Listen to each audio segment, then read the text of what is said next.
Hello friends, this is Mamta Sabre Khandelwal and you are watching MSK chemistry. Solution chapter को हम पढ़ रहे हैं। इसके बाकी सारे टॉपिक्स के वीडियो हम अपलोड कर चुके हैं, लिंक डिस्क्रिप्शन में। आज हम बात करेंगे ऑस्मोसिस एंड ऑस्मोटिक प्रेशर की। तो एक चीज़ ध्यान रखिए, osmosis is not a colligative property, osmotic pressure is a colligative property, क्योंकि ये नंबर ऑफ पार्टिकल्स पे डिपेंड करती है। और इसके अलावा इससे हम नॉन वोलेटाइल सॉल्यूट का मोलार मास भी कैलकुलेट कर सकते हैं। और यहाँ पे हम जो कॉन्सेंट्रेशन टर्म यूज़ करते हैं that is molarity, not molality. ठीक है, लोअरिंग ऑफ वेपर प्रेशर में हम मोल फ्रैक्शन यूज़ करते हैं, और depression in freezing point and elevation in boiling point में हम मोलैरिटी यूज़ करते हैं, और ऑस्मोटिक प्रेशर के लिए हम मोलैरिटी यूज़ करते हैं। तो ऑस्मोटिक प्रेशर की बात करने से पहले हमें ये समझना होगा कि ये ऑस्मोसिस क्या होगा। और ऑस्मोसिस को समझने के लिए पहले हमें सेमी परमिएबल मेम्ब्रेन को समझना होगा। तो ये सेमी परमिएबल मेम्ब्रेन क्या होती है? It is a thin film which selectively allows passage of solvent molecule through it only. देखो, सेमी परमिएबल मेम्ब्रेन से अगर आपने सॉल्यूट, सॉल्वेंट और सॉल्यूशन को सेपरेट किया है, या फिर सॉल्यूशन ऑफ लोअर कॉन्सेंट्रेशन और सॉल्यूशन ऑफ हायर कॉन्सेंट्रेशन को आपने सेमी परमिएबल मेम्ब्रेन से, जैसे सेमी परमिएबल मेम्ब्रेन से सेपरेट किया है, तो इस सेमी परमिएबल मेम्ब्रेन का जो पोर साइज होता है ये काफ़ी छोटा होता है, और इसमें से सिर्फ सॉल्वेंट के मॉलिक्यूल पास हो सकते हैं, सॉल्यूट के नहीं। यही इसकी खास बात होती है, क्योंकि सॉल्यूट के जो पार्टिकल्स होते हैं उनका साइज थोड़ा बड़ा होता है, और सेमी परमिएबल मेम्ब्रेन का जो पोर साइज होता है it is not large enough to allow the passage of solute molecules. इसलिए इसमें से सिर्फ और सिर्फ सॉल्वेंट के मॉलिक्यूल पास हो सकते हैं, पहली बात। दूसरी बात, अब ये ऑस्मोसिस क्या होता है? तो देखिए, मान लीजिए इस तरीके के कोई दो सेटअप आपने सेट किए हैं, इधर सॉल्वेंट है और इधर सॉल्यूशन है, और इनको सेमी परमिएबल मेम्ब्रेन से सेपरेट कर दिया है। तो होता क्या है, इस सेमी परमिएबल मेम्ब्रेन से इधर से सॉल्वेंट के मॉलिक्यूल इधर पास हो सकते हैं, और इधर से भी इधर पास हो सकते हैं।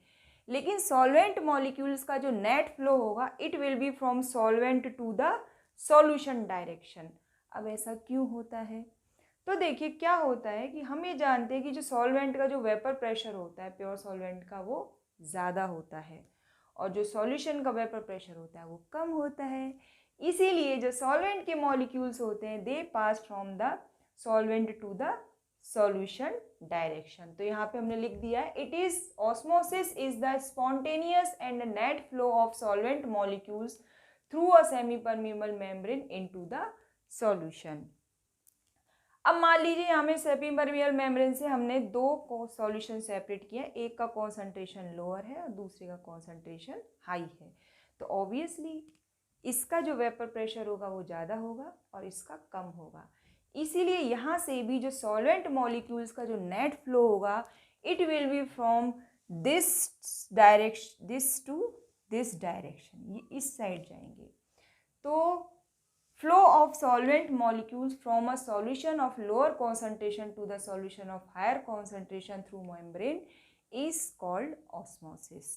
अब osmosis की बात हो गई, अब हम बात करेंगे osmotic pressure की। osmotic pressure की बात करते हैं। So osmotic pressure is the excess of pressure on the side of solution that stops the flow of solvent molecule into the solution through membrane is called osmotic pressure। अब ये तो definition है, पर इसे समझ लेते हैं। यहाँ पे हमने एक सेटअप बनाया है, यहाँ पे देखिए ये वाटर लिया गया है, ठीक है, एक कंटेनर में, और ये थिसल फनल है। इस थिसल फनल में हमने सुक्रोज सॉल्यूशन लिया है, मतलब यहाँ पे सॉल्वेंट है और फनल के अंदर सुक्रोज सॉल्यूशन है, और ये एक सेमी परमिएबल मेम्ब्रेन है जो कि इन सॉल्यूशन को और सॉल्वेंट को सेपरेट कर रही है। तो अब क्या होगा, ऑस्मोसिस प्रोसेस स्टार्ट होगा, और जो सॉल्वेंट मॉलिक्यूल्स होंगे वो इस मेम्ब्रेन के थ्रू यहाँ पे सॉल्यूशन में पास होना स्टार्ट हो जाएंगे। उससे क्या होगा कि यहाँ पे फनल में जो सॉल्यूशन का लेवल है वो इंक्रीज होगा। तो मान लीजिए ये इनिशियल लेवल है और ये फाइनल लेवल है। तो देखिए, जैसे जैसे प्रोसेस स्टार्ट होता है यहाँ पे सॉल्यूशन का बढ़ना स्टार्ट हो जाता है लेवल का, लेकिन यहाँ पे एक हाइड्रोस्टेटिक प्रेशर जनरेट होता है। ये हाइड्रोस्टेटिक प्रेशर अपोज करता है ऑस्मोसिस प्रोसेस को कि भाई सॉल्वेंट मॉलिक्यूल है, आप यहाँ सॉल्यूशन में मत आइए, अब वापस जाइए।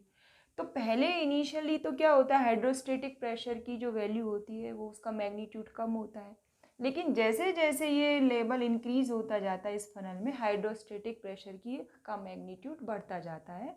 और एक स्टेट ऐसी आती है when hydrostatic pressure is large enough to stops the process of osmosis. और उस कंडीशन में क्या होता है, एक इक्विलिब्रियम एस्टेब्लिश हो जाता है and the flow of solvent molecule from solvent to solution and from solution to solvent, मतलब वो वापस आना स्टार्ट हो जाता है, ये इक्वल हो जाता है। तो एट दिस इक्विलिब्रियम जो हाइड्रोस्टेटिक प्रेशर की वैल्यू होती है, it is equal to osmotic pressure. So the at equilibrium hydrostatic pressure is equal to osmotic pressure, क्योंकि ये हाइड्रोस्टेटिक प्रेशर ही ऑस्मोसिस प्रोसेस को रोकने के लिए रेस्पॉन्सिबल होता है। तो वो प्रेशर जो ऑस्मोसिस प्रोसेस को रोक दे वही ऑस्मोटिक प्रेशर कहलाता है। सो हाइड्रोस्टेटिक प्रेशर की वैल्यू हम निकाल सकते हैं, h rho g that is equal to pi. H is rise in height in funnel and rho is density of solution and g is acceleration due to gravity. तो ये osmotic pressure की बात हो गई, इसको किस तरीके से कैलकुलेट करते हैं। अब हम बात करते हैं hypertonic, hypotonic and isotonic solutions की। Osmotic pressure has advantage over other colligative properties, इसे भी हम डिस्कस करेंगे। ये बहुत इंपॉर्टेंट क्वेश्चन है, एमसीक्यूज में भी उससे क्वेश्चन पूछे जाते हैं, लेकिन अभी हम डिस्कस कर लेते हैं isotonic solution, hypertonic solution and hypotonic solutions. अगर आपको क्वेश्चन में दो सॉल्यूशन गिवन है और उनका अगर आपको मोलार कॉन्सेंट्रेशन गिवन है, तो आप कैसे कहेंगे कि ये हाइपरटोनिक है, हाइपोटोनिक है, आइसोटोनिक है।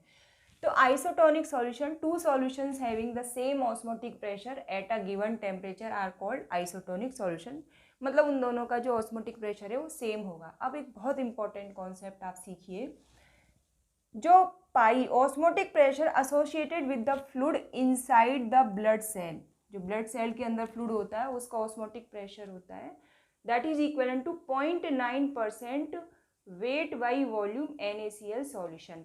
इसीलिए जो नॉर्मल सेनाइल solution that is injected intravenously is also 0.9% weight by volume NaCl solution. अब ये वेट बाई वॉल्यूम, ये सारी कॉन्सेंट्रेशन टर्म हम डिस्कस कर चुके हैं।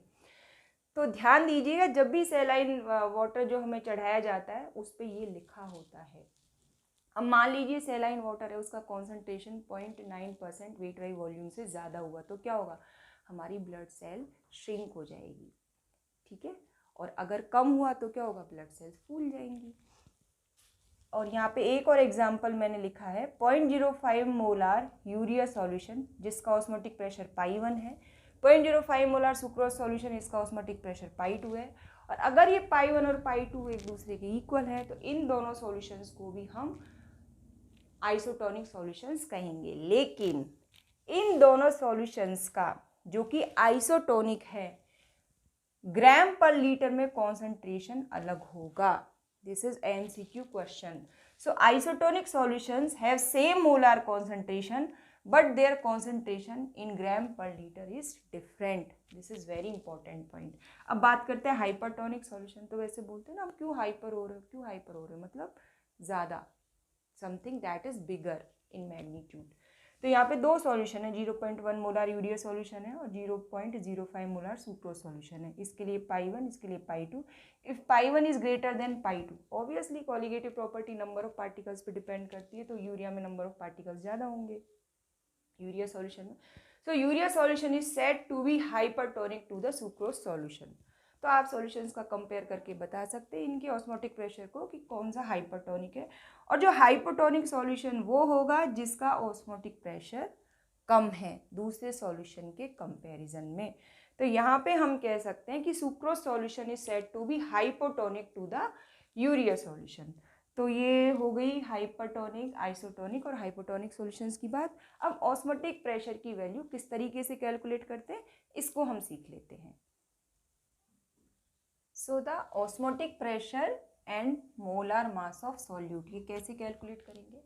तो ये जो ऑस्मोटिक प्रेशर की वैल्यू होती है it is directly proportional to the molar concentration of the solution. अब यहाँ पे कॉन्सेंट्रेशन टर्म मोलैरिटी है, मोलैरिटी नहीं है।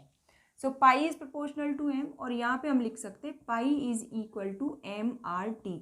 सो M is what, M is molarity. Molarity क्या होती है, number of moles of solute present in 1 litre of solution. तो अब m की जगह हम लिख देते हैं N2 by v, v is for solution, RT। So pi v is equal to N2 RT। N2 is number of moles of solute, तो इसके लिए हम लिख सकते हैं W2 by M2। M2 is molar mass of solute, RT।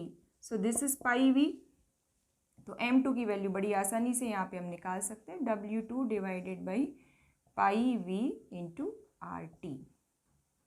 तो इस तरीके से this is a colligative property, osmotic pressure is a colligative property and we can use it to calculate the molar mass of solute. अब देखिए ये जो colligative properties है, it osmotic pressure has advantage over other colligative property. तो ऐसा क्यों होता है, ये बहुत इंपॉर्टेंट है, इसको अभी हम डिस्कस करते हैं। तो osmotic pressure measurement colligative property के क्या क्या एडवांटेज है। पहली चीज़ कि यहाँ पे मोलैरिटी कॉन्सेंट्रेशन टर्म यूज़ की जाती है, क्योंकि ये एक्सपेरिमेंट यहाँ पे कांस्टेंट टेम्परेचर पे किया जाता है, इसलिए कोई दिक्कत नहीं है। सो molarity concentration term is use instead of molarity. दूसरी चीज़ जो बहुत अच्छी बात है, pressure measurement is done around room temperature. तो ज़्यादा मशक्क़त नहीं करनी है, टेम्परेचर कम ज़्यादा नहीं करना, रूम टेम्परेचर पे होता है। Its magnitude is larger even for dilute solution. तो जो ऑस्मोटिक प्रेशर की वैल्यू का जो मैग्नीट्यूड होता है वो जैसे डेल्टा TF और डेल्टा TV का जो वैल्यू होता है वो कम होता है, लेकिन इसकी वैल्यू ज़्यादा होती है पाई की। इसके अलावा molar mass of biomolecules are calculated easily as they are not stable at high temperature. अब यहाँ पे तो क्या है कि हम कैलकुलेशन करते हैं रूम टेम्परेचर पे, और जो बायोमोलिक्यूल्स होते हैं वो हाई टेम्परेचर पे अनस्टेबल होते हैं। तो रूम टेम्परेचर पर ही हम बायोमोलिक्यूल्स का जो मोलार मास है वो कैलकुलेट कर सकते हैं। This is very important advantage. और molar mass of polymers, proteins and other macromolecules can be calculated easily. So these are the advantage. और अब एक रिवर्स ऑस्मोसिस टॉपिक है, उसको भी समझ लेते हैं और फिर कुछ न्यूमेरिकल्स करेंगे। Reverse osmosis is a process in which osmosis process is reversed. तो इसको यूज़ किया जाता है डिसैलिनेशन में। डिसैलिनेशन क्या होता है, जो सी वाटर होता है उसको प्योरीफाई किया जाता है by using the reverse osmosis process, और उस प्योर वाटर को हम अदर पर्पजेज जैसे ड्रिंकिंग या अदर एग्रीकल्चर पर्पजेज उसमें यूज़ कर सकते हैं, क्योंकि सी का जो वाटर है that is unlimited source of water. तो अब यहाँ पे दिक्कत क्या है कि जो सी वाटर होता है उसका एटमॉस्फेयर जो प्रेशर होता है दैट उसका ऑस्मोटिक प्रेशर 30 atm होता है। तो अगर हम सी वाटर के सॉल्यूशन में अगर 30 एटमॉस्फेयर से ज़्यादा का प्रेशर अगर हम इनपुट कर दें, तो जो क्या होगा, सी वाटर में से जो वाटर है वो प्योर वाटर की साइड में फ्लो करने लगेगा, जैसा कि आप इस डायग्राम में देख सकते हैं। But in this method of reverse osmosis, we have to provide a suitable membrane, suitable semi-permeable membrane, which can withstand the high pressure condition. तो इसलिए ये जो मेथड है वो इतना आसान नहीं है। जो सेमी परमिएबल मेम्ब्रेन है it should be very specific and it can withstand the high pressure condition over a prolonged period. तो आप देख सकते हैं रिवर्स ऑस्मोसिस प्रोसेस डिसैलिनेशन के लिए बहुत ज़्यादा इम्पॉर्टेंट होता है। So at 300 Kelvin, 36 gram of glucose present in a liter of its solution has an osmotic pressure at 4.98 bar. If the osmotic pressure of solution is 1.52 bar at the same temperature, what would be its concentration?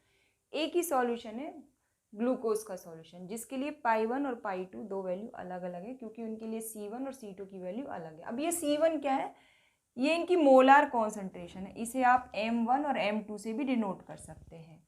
अब देखिए number of moles क्या होंगे glucose के, number of moles will be 36 divided by 180। तो it will B 0.2। और जो molar concentration M1 और C1 आप इसको बोल सकते हैं, it will be equal to 0.2 divided by 1 litre, क्योंकि 1 लीटर में 36 ग्राम ऑफ ग्लूकोज प्रेजेंट है। So it will B 0.2 molar. ठीक है, तो पहली कंडीशन में पाई 1 है 4.98 बार, T1 है 300 केल्विन और जो मोलार कॉन्सेंट्रेशन है दैट इज 0.2 मोलार। अब सॉल्यूशन का मोलार कॉन्सेंट्रेशन सेम टेम्परेचर पे क्या होना चाहिए कि उसका ऑस्मोटिक प्रेशर 1.52 बार हो जाए। तो यहाँ पे पहले हमने पाई 1 लिख दिया है, pi 1 is equal to C1RT, C1 is molar concentration, pi 2 is equal to C2RT। दो इक्वेशन हमने लिख दिया है और दोनों को कंपेयर कर लिया है। अब यहाँ पे दोनों ही इक्वेशंस के लिए R और T की वैल्यू सेम है। सो pi upon pi 2 is equal to C1 upon C2, या फिर इसको आप M1 अपॉन M2 भी लिख सकते हैं। तो इस तरीके से जो मोलार कॉन्सेंट्रेशन सेकंड सॉल्यूशन की आएगी इट विल बी 0.06 मोलार। तो अच्छा क्वेश्चन है, बड़ी आसानी से आप इनकी क्वेश्चन कर सकते हैं। एक क्वेश्चन और करते हैं। So in this question we have to calculate the molar mass of solute. Solute का जो मास है दैट इज 0.82 ग्राम, और इससे जो पाई की वैल्यू आई है that is 149 mmHg। 298 kelvin temperature पर ये पूरा एक्सपेरिमेंट किया गया है।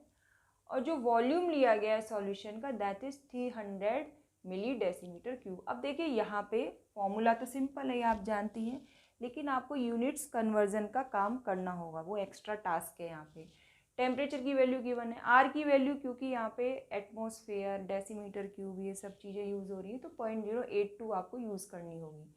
वॉल्यूम 300 मिली डेसीमीटर क्यूब में दिया है, तो पहले इसको आपको डेसीमीटर क्यूब या लीटर में चेंज करना पड़ेगा। डेसीमीटर क्यूब और लीटर एक ही बात होती है, तो इसकी वैल्यू आती है 0.3 डेसीमीटर क्यूब।